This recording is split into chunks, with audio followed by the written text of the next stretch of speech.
So இப்போ ChatGPT வந்து இருக்கு இல்லையா? அத டைரக்ட்டாவே யூஸ் பண்ணலாம்ல. ஸோ எதுக்காக இந்த லாங் செயின் அப்படிங்கிறத நம்ம கொண்டு வரணும்?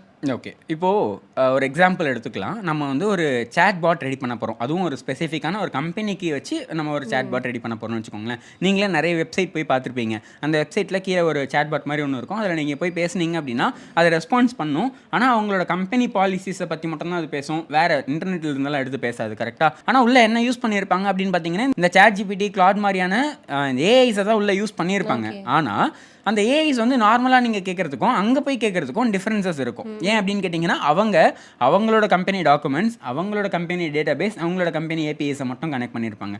அப்போ அதுல கிடைக்கக்கூடிய ரிசல்ட்ஸ மட்டும் எடுத்து உங்களுக்கு அத ரெஸ்பாண்ட் பண்றதுனால தான், அந்த சாட்ஸ் வந்து அவங்களோட கம்பெனி ஸ்பெசிஃபிக்கா இருக்கு. இப்ப அதே மாரி நம்ம ஒரு சாட் பாட் ரெடி பண்ணணும்னு வச்சுக்கோங்களேன். இந்த ஃபுல் வீடியோக்கான லிங்க்க டிஸ்கிரிப்ஷன்லயும், ஃபர்ஸ்ட் கமெண்ட்லயும் பின் பண்ணி வச்சிருக்கோம். மறக்காம செக் அவுட் பண்ணி பாருங்க.